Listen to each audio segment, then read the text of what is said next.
March 16th, the bent-over woman. Luke chapter 13, verses 10 through 17. Now Jesus was teaching in one of the synagogues on the Sabbath. And behold, there was a woman who had a disabling spirit for 18 years. She was bent over and could not fully straighten herself. When Jesus saw her, he called her over and said to her, "Woman, you are freed from your disability." And he laid his hands on her, and immediately she was made straight, and she glorified God. But the ruler of the synagogue, indignant because Jesus had healed on the Sabbath, said to the people, "There are 6 days in which work ought to be done. Come on those days and be healed, and not on the Sabbath day." Then the Lord answered him, "You hypocrites! Does not each of you on the Sabbath untie his ox or his donkey from the manger and lead it away to water it?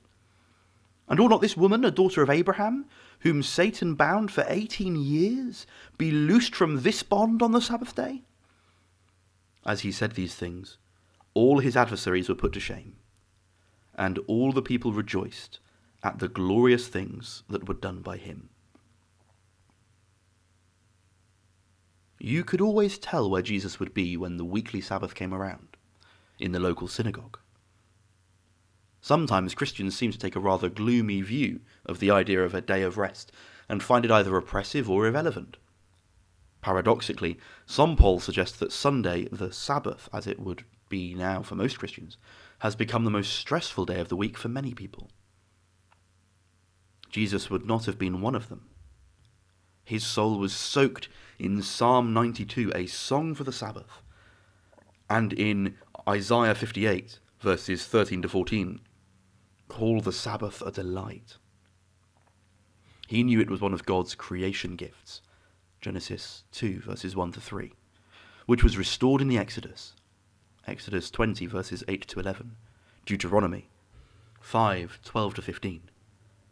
But whereas the Pharisees were neurotic about what could and could not be done on the Sabbath, and created their own rules and regulations around it, Jesus simply enjoyed it as a gift from God that helped to regulate all the days of the week. The Sabbath was made for man. Mark chapter 2, verse 27. It was a great time and motion principle for the whole week. Work hard for God for 6 days, and enjoy resting in God's presence on the 7th. Very clever, really. To enjoy the Sabbath day required discipline in working habits on the other 6 days. It was a whole week pattern for blessing. It helped you work, and it gave you rest. It was meant to be a delight, but the Pharisees had turned it into a straitjacket. Since his father had blessed the Sabbath in Genesis 2, verse 3, it was the most natural thing in the world for Jesus to bless and heal people on it. After all, his healing miracles were little foretastes of the glorious restoration that would take place on the final Sabbath day of resurrection. So, it is no surprise that he noticed a needy woman in the congregation that day. He couldn't really miss her while he was teaching during the service, because she was incapable of standing up straight. For some 18 years she had been severely disabled by a back deformity.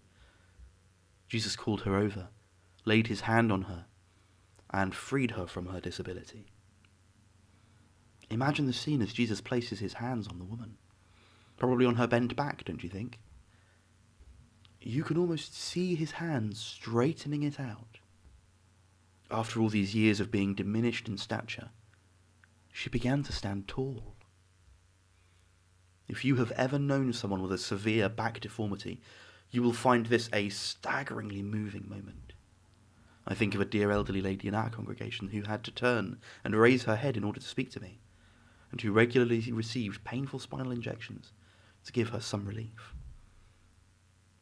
Would you not shed a tear of joy to see Jesus place his hands on someone like that? Not, apparently, if you were the president of this synagogue. He had invited Jesus to teach, but Jesus, not content with merely preaching God's word, had worked.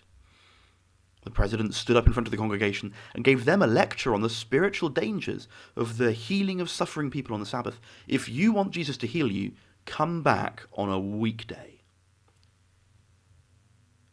Jesus was full of compassion for this woman, but he was fierce in his response to the ruler and his friends. They were hypocrites, verse 15. They condemned this woman for being healed on the Sabbath, but they had no hesitation about untying their donkey and leading it to get a drink of water before the synagogue service. Sin is always inconsistent, and Pharisees exist all over the place. There is the religious variety, of course, as here, and there is the secular variety. Our media can be lamenting the death of a pregnant whale and her unborn calf due to plastic pollution on one day, while passionately advocating abortion rights the next. Sinners can never be consistent, but saints are called to be precisely that. And one area in which we should seek to be consistent is in calling the Sabbath a delight.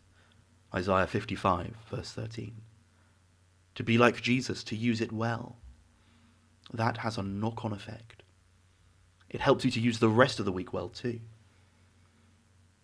There were at least 2 people in the service that day who called the Sabbath a delight. Jesus was one. The crippled woman became the other. Today's reflection. Would it make any difference to how you live your week for the glory of the Lord if you called the Sabbath a delight? This devotional series is being produced with the kind permission of the Good Book Company. A link to the book To Seek and to Save by Sinclair Ferguson can be found in the description below.